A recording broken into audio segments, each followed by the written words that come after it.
You helped them. When no one else would, you were there. You gave your time, your energy, maybe your money, maybe your silence when they needed it most, and then they turned on you. Not a stranger, not an enemy, the person you carried.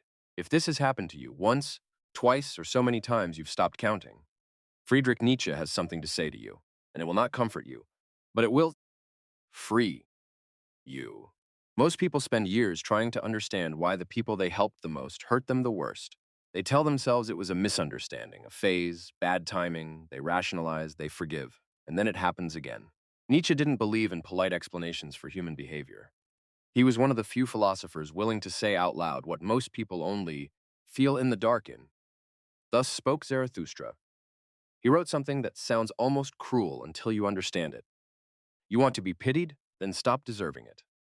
He wasn't talking about self-pity. He was talking about the psychology of the rescuer and what happens, inevitably, between the person who gives and the person who receives.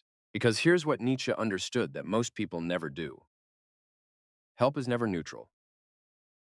Every act of helping creates a power dynamic, and power dynamics, left unexamined, become resentment. When you help someone, something happens in their psychology that has nothing to do with gratitude.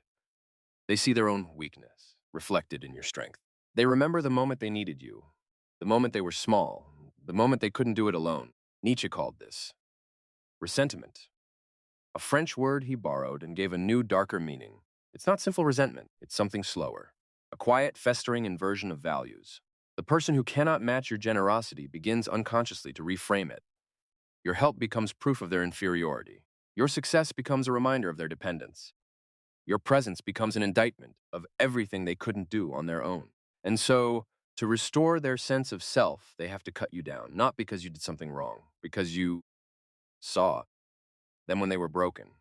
And that sight they can never forgive. Nietzsche wrote, "One repays a teacher badly if one always remains a pupil." The person you helped cannot grow into themselves while you loom over them as their savior. So they don't just leave, they discredit you. They rewrite the story, they minimize what you gave, exaggerate their own recovery, and sometimes they attack the very person who pulled them from the water. It's irrational, it's deeply human, and Nietzsche saw it clearly. Here's where Nietzsche becomes genuinely uncomfortable.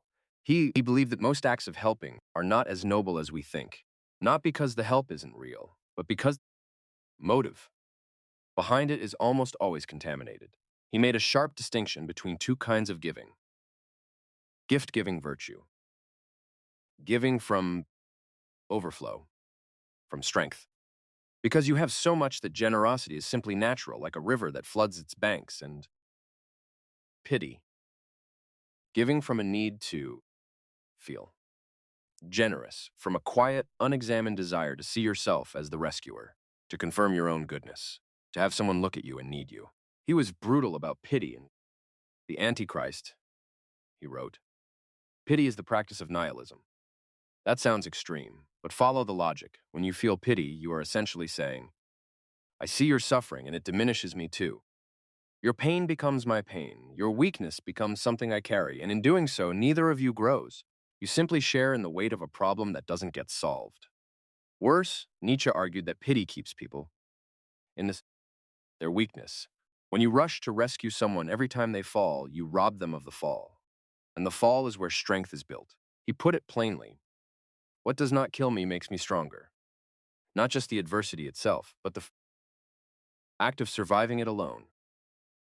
When you remove that survival experience from someone, because you can't stand to watch them struggle, you may be doing them the deepest harm imaginable while feeling like a saint.